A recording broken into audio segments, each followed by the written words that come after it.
नमस्कार welcome to my channel. आज मु माछ मुंड छेंचड़ा करिकी देखैबी। माछ मुंड छेंचड़ा पाई मु एठी बंधाकोबी को धोईकी छोट छोट काटी नेइछि। एठी मु गोटिए माछ मुंड नेइछि, ताकू दुई फाळ करिकी हळदी लूण देइकी भाजी नेइछि।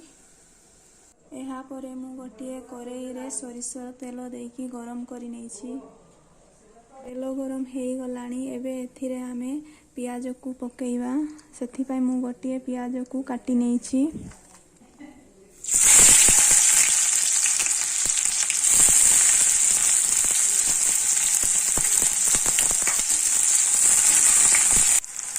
पियाज ब्राउन कलर हेबा जाए पियाज को भाजी नबा। देखि पारुथबे पियाज ब्राउन कलर हेई आसिलानी। एबे एथिरे आमे देई देबा 2 चम्मच अदा रसुण पेस्ट को।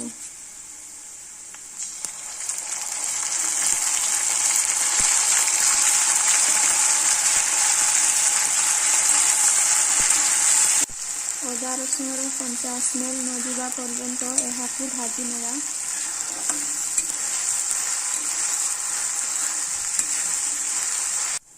मसला रो तेल छाड़ी गलानी। एबे एथिरे अध चम्मच हळदी गुंड, अध चम्मच जीरा गुंड, अध चम्मच लंका गुंड, अल्प पानी देइकी एहाकू भाजी नेबा।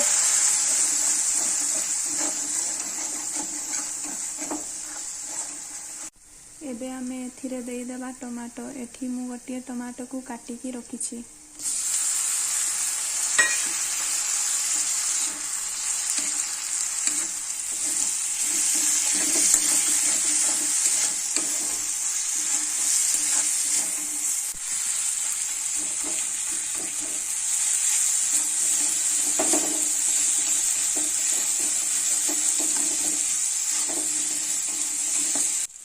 एबे मसला भल भाबरे कषि हेई गलानी। एबे एथिरे बंधाकोबी को देई देबा।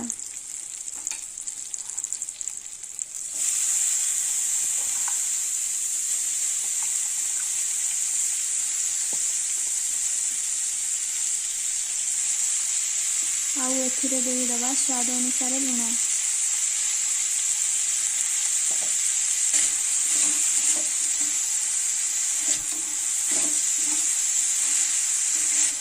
एहाकू भल भाबरे कषि नबा।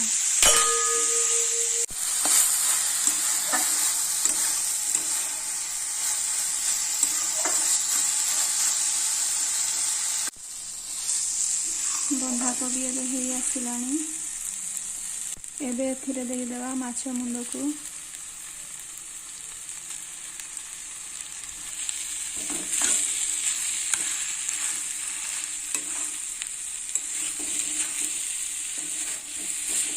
एहाकू किछि समय ढांकी नेबा।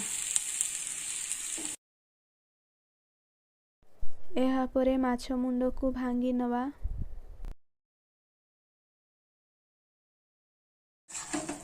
एहाकू 5 मिनिट कषि नबा।